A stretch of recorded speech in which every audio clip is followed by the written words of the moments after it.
Hello, you guys. Welcome back. Today, I'm going to be recapping the season finale of The Real Housewives of Beverly Hills season 14. I'm going to be honest with you, I did not realize that this was going to be the season finale until I pressed play on the episode. I must have completely missed that. I feel like this season has been so weird in the sense that, like, the entire time I feel like I've been waiting for it to really start, if that makes sense. I don't know why. I feel like for the first, half 75%, it's felt very expository in a way. So to see that this was already the season finale, I was a little shocked, but honestly I think it delivered. I think it was pretty good in an otherwise kind of lukewarm season. But anyway, let's get into it. They're still on the boat in St. Lucia. The water looks so beautiful. I was so distracted the first 3 minutes of this because the water looks so beautiful. I texted my boyfriend Muhammad. I was like, baby, if we can't go to the Maldives on our honeymoon, we have to go to St. Lucia. It looks so nice. We're also not even engaged yet, by the way, but I'm already telling him, I'm like, St. Lucia, back up for our honeymoon. Write that down. Jennifer Tilly tells Sutton that she's astonished at how much the women don't like her. I'm watching this and I'm like, JT, I'm gonna be honest, if you knew Sutton back when she first started on Housewives, I don't think you would be surprised that the women don't like her. I mean, she used to be so insufferable, and I feel like it's 1 or 2 seasons of not being insufferable I don't think is gonna earn you the trust back with these women. She really used to be so awful. So I'm like, JT, just be thankful you weren't there for the worst of it. And then separately, Bose is wondering how they can be a group if they have 2 women that are on ice. And I'm like, girl, that is literally the central question of every single Real Housewives season ever across all the different cities. So I just thought it was so funny. It's the 2 new women, Jennifer Tilly and Bose, come in and they have these takes that are it's so obvious that you're new here. 2 women being on ice in a Housewives franchise. Yeah, that's not the first time that's ever happened. Erica feels like she's right about what she had to say about Sutton in the last episode, and she thinks others feel the same way. It's really interesting to see how Sutton has completely ruined all of the good grace that she's built up with these women over the past 3 weeks. She had the women on her side. The women were against Dorit, being okay, knock it off with Sutton. Everybody except Erica and Bose basically was knock it off with Sutton, stop picking on her. You have to admit the comment about the alcohol was not in good taste. And now Sutton has been being so annoying that all the women are kind of just back with Dorit, being oh my god, this woman is a perpetual victim. You have to stop. Jennifer Tilly tells Sutton that Erica's spiel on the boat felt very rehearsed, and she feels like Dorit and Erica discussed what they were gonna say ahead of time. This becomes a central fight in this episode. Was Dorit and Erica on the boat a coordinated attack? Do I think it was a coordinated attack? No. I don't think that they were in the room being okay, then we're gonna get on the boat, and when everybody's sitting in the lounge area, I'm gonna say this, and then you're gonna say this.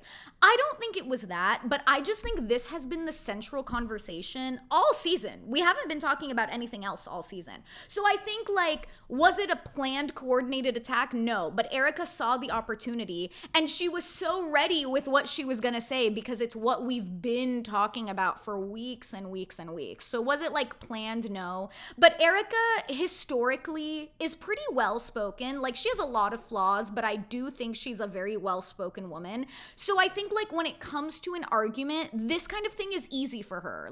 You portray yourself as a friend, but then you work like an enemy. Is that something that I could come up with on the fly and say super poised and articulated like that? No, I couldn't do that, but I believe that Erica could. Then we get off the boat. We're back in the hotel. I can't tell what their situation is. I think they have a villa to themselves, and then there are all the separate rooms, but there's a central living room area. I feel that's kind of the situation. Or maybe they're just always coming back to Bose's area and they're all meeting up in her living room, but there seems to be kind of a common room and then everybody splits off. But anyway, we're off the boat. The women are getting ready for dinner.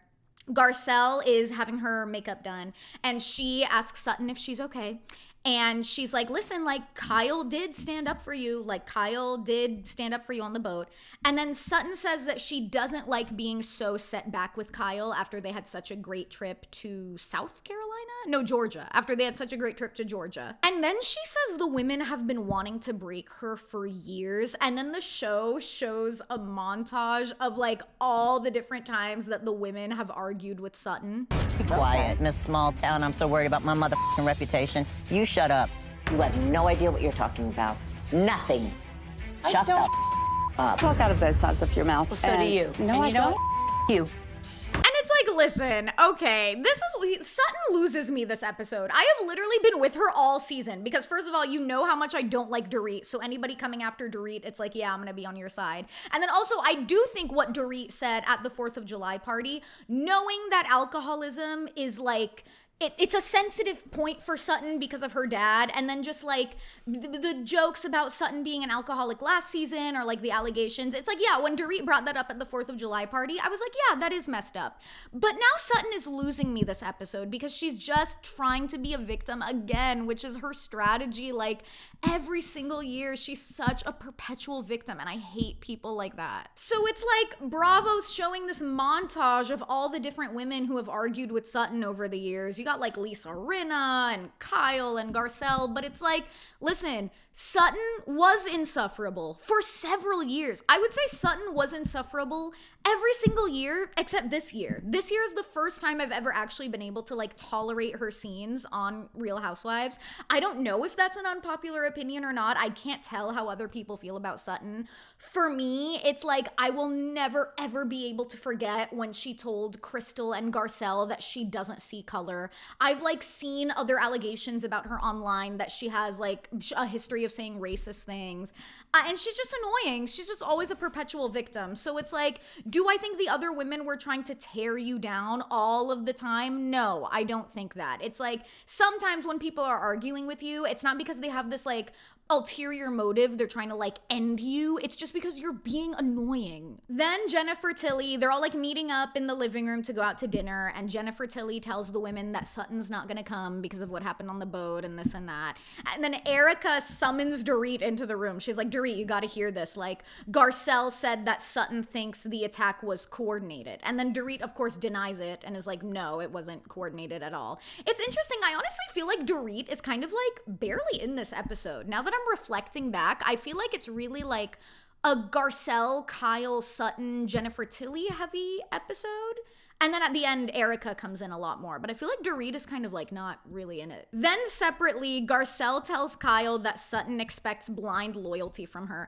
And Kyle is so confused. It's honestly so funny. I feel like we've all been in situations where like we've either seen in our friend group or we have personal experience of like one person thinks they are so much closer to another friend than they actually are. And like you can tell Kyle is like, why does Sutton like me so much? Like she doesn't get it. She's like, we're not tight like that. Like, why does she expect blind loyalty from me? Meanwhile, like, you and Jennifer Tilly are just as close to her, and like, she doesn't expect that from you. I mean, it like is a little weird. It's like, why is Sutton so obsessed with Kyle? I think Sutton is obsessed with Kyle because she is like the queen of the Real Housewives of Beverly Hills, to be honest. She's the only original cast member left. She's probably the highest paid on the show. She's probably the most famous one on the show. And I think Sutton, like, she obviously wants to be that one day, but then also I feel like she sees that as like Kyle is like, she wants to be just like Kyle and she wants the approval of Kyle because Kyle's like the queen of the show. That's just like, in my opinion, why. But then of course Sutton decides to show up to dinner after all because she doesn't want to waste her cute outfit. And to be fair, the outfit was cute. I did think the outfit was really cute. But also it's like Sutton will never miss an opportunity to make an event about herself. So of course she's gonna show up to dinner. And then she also wants to show the women that they didn't break her, which is like, I just don't think the women are thinking about her that much. I think Sutton thinks that the women are obsessed with her in a way that they're kind of not. It's interesting. I saw this in a TikTok. So, I mean, listen, is it like a super reliable source? No. But I saw in a TikTok about how like people who are very socially anxious, people who struggle with anxiety in general, a lot of it is like just the need to get over yourself. A lot of it is arrogance. Like you think that people are thinking about you so much more than they actually are, and you need to realize that people just don't think about you like that. And I feel like Sutton has a little bit of that. She's like, these women are obsessed with me. They want to take me down. Why are they all trying to take me down? And it's like, girl, I'm gonna be honest with you. I think they pick on you because you're kind of easy to pick on, and also like you're just not a threat to them like that. That's just, to be honest. And then this thing that I've been talking about all season, which is like Sutton has this very intense need to be liked, and she's incredibly insecure, and she just wants to be in like the popular group of women. She tells Kathy, she's like, tonight I just want to be one of the Barbie dolls. Like, all of these other women are the Barbie dolls. I just want to be a Barbie doll for the night.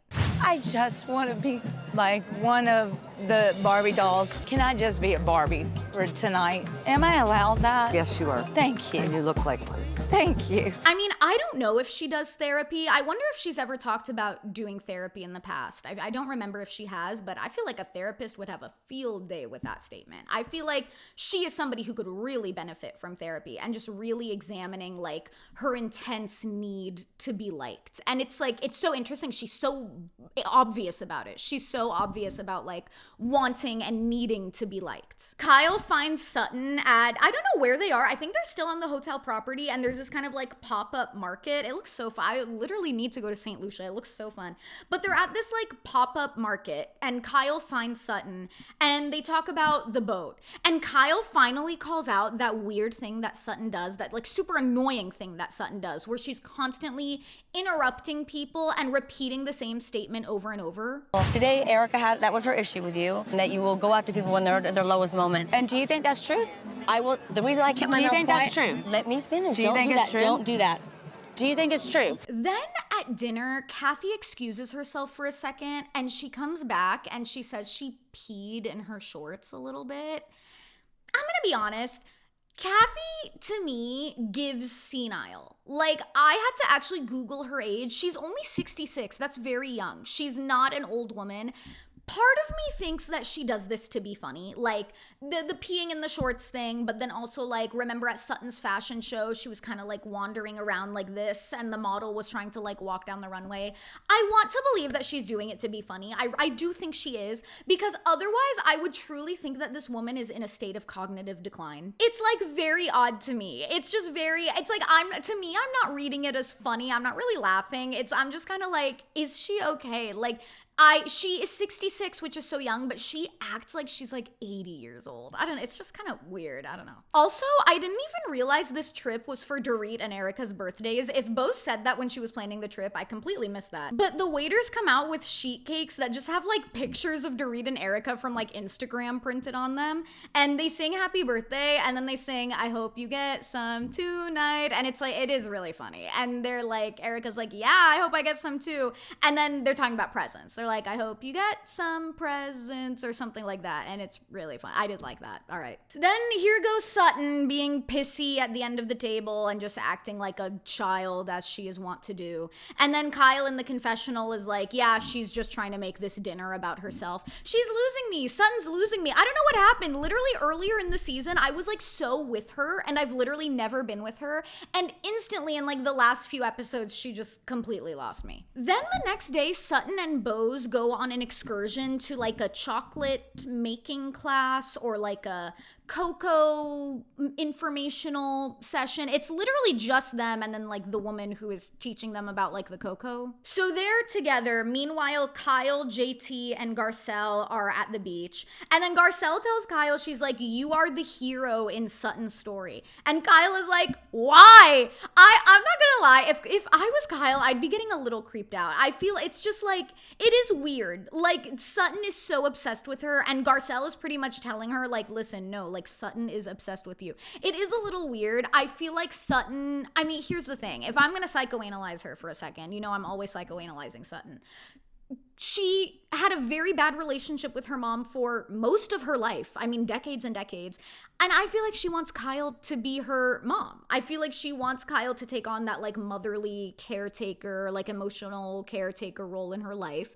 It's a little weird. It's a little uncomfortable to watch. It's just like very uncomfortable to watch like somebody so grown to be so needy like that. And then Kyle says something that's so true. She's like, why am I being held to a higher standard than like you and Jennifer, who are both also close with Sutton? Like the three of us are the closest ones out of the group. Why am I the one being held to a higher standard? And I completely understand how she feels that, why she feels that way. That's frustrating. And then Sutton's talking to Bose about the argument on the boat with Erica. And she's like, listen, I hear what Erica is saying. We've had productive discussions before. So it's just a little odd. Like the attack on the boat kind of felt like it came out of nowhere. And then Bose is like, well, to me, it didn't feel like it came out of nowhere. We've like been talking about this. And they have been talking about this for weeks and weeks and weeks. Dorit and Erica, meanwhile, are gossiping in their room. And it's seemingly being filmed on a cell phone. I don't know if maybe they brought one camera crew to St. Lucia. That probably is what happened. They brought like one camera crew to St. Lucia. So Bose and Sutton are on the excursion. They get the nice camera, and then Dorit and Erica get camera B, and the audio was clearly taken on like an iPhone. It's interesting because it's a very long scene, but basically all they're talking about is how they don't want to take any more BS from Sutton. It goes on for like 5 minutes, a little long. And then the women are getting dressed for what seems to be like St. Lucia's version of Carnival. It might actually, I was Googling, I think St. Lucia does do Carnival, so it's either like a Carnival-esque party or it's just actually Carnival. And Erica's body is tea. I don't know what to tell you. Her body is tea. And then Bose comes out and her body is also tea. It's like crazy. I mean, all of them do look really good in their outfits. I would love to wear an outfit like that and go to Carnival. And then at dinner that night, the women all seem to make peace with each other. It seems like Sutton and Dorit are cool now out of nowhere. And then Garcelle randomly talks to Erica. I feel like I didn't really realize that they were working on something. I might have like forgotten, but Garcelle is like, yeah, you and I are working on our friendship. And I'm just kind of like, oh, okay. And then they cut it pretty abruptly, to be honest. It's a very abridged dinner. Erica tells Sutton, she's like, I did not carry out a coordinated attack with Dorit on the boat. And this is why I'm saying like Erica's just kind of naturally a well-spoken person. Like she kind of gives this whole speech. It wasn't a well-coordinated attack, blah, blah, blah. And she goes, thank you for listening. Like she always kind of sounds like she's talking to a courtroom. And then the postseason cards come on. So Garcelle says that there's no real update except that she's hanging out with her new granddaughter. And her son named his newborn daughter Valley, which is odd.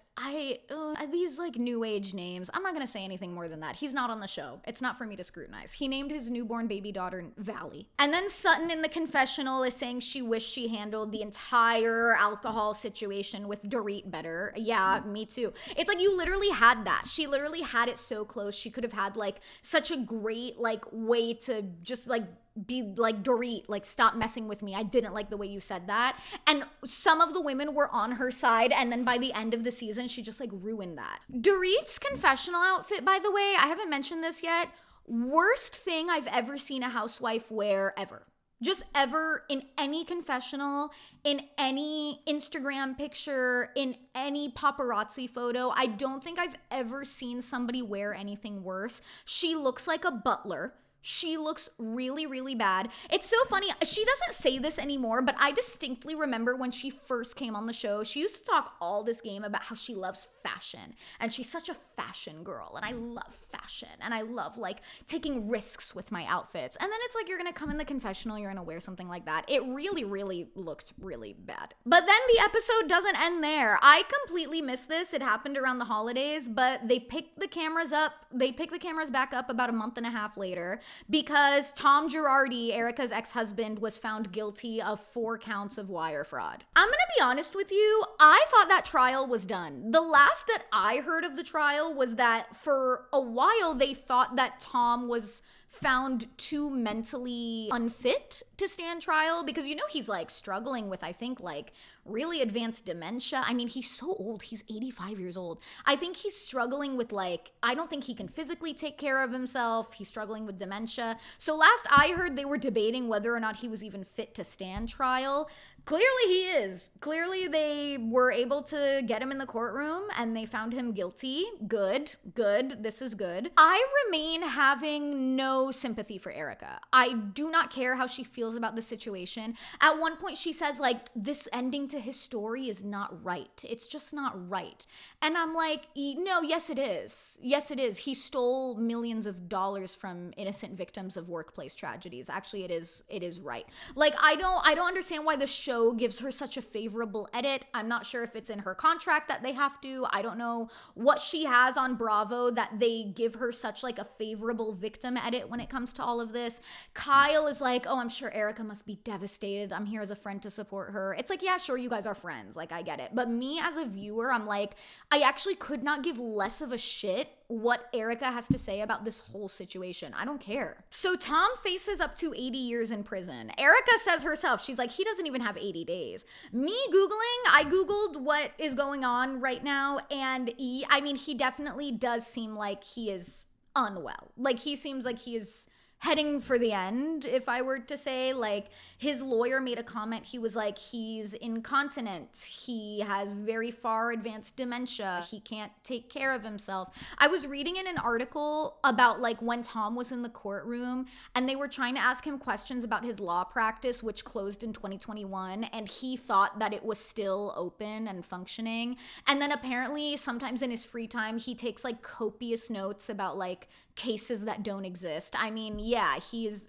not well. And then I was Googling because I was like, okay, what is the sentence? Because he faces up to 80 years in prison, but he hasn't been sentenced yet. And it's like a lawyer battle right now because Tom's lawyers are trying to say like, let him serve his sentence in his house. He is 85 years old, physically unwell. Going to prison would do nothing for him. He would not even understand what is happening. So that's like what they're arguing about right now. And the last article I read was from December 2024 when they just said they delayed Tom's sentencing pending a mental health evaluation. I couldn't find any news after that, so we'll see. But yeah, that's the end of my recaps of The Real Housewives of Beverly Hills season 14. I'm really excited from the reunion. First of all, if you haven't heard, Garcelle is leaving the show, which I was kind of shocked by. I was really shocked that Garcelle is leaving the show. Apparently, she has a very bad reunion, and I don't know why, because I feel like she wasn't super involved in the drama this season, but she apparently storms out of the reunion and doesn't come back. And Andy Cohen said in some interview on a podcast that when she decided to quit, as she flew out to do Watch What Happens Live, they met up an hour before taping and they had a discussion, and he was like, she's leaving on very good terms. She has an open door policy. She can come back whenever she wants, and I'm going to call her in a year to see how she feels. She said that she's leaving just to spend more time with her family and just because she has a lot going on right now, which I think makes totally sense. I've said like my biggest complaint with Garcelle is that like being busy is not a storyline that's not entertaining for a viewer to watch. I love that she has such an active career. I think it's so cool, but it's just not an entertaining storyline when your whole thing is just, oh, I'm so busy. Look how hard I work. I'm so busy. That's not really fun for like a Housewives type show. So I do understand why she's leaving. I'm a little sad. It's the end of an era. She only did 5 seasons. I feel like if she had wanted to, she could have done easily like 5 more. Keep an eye out in the coming days. I'm gonna be recapping Summer House season 9, episode 7, and then I will be back next week to talk about the Real Housewives of Beverly Hills reunion. In the meantime, don't forget to subscribe if you haven't already, and I will see you next time.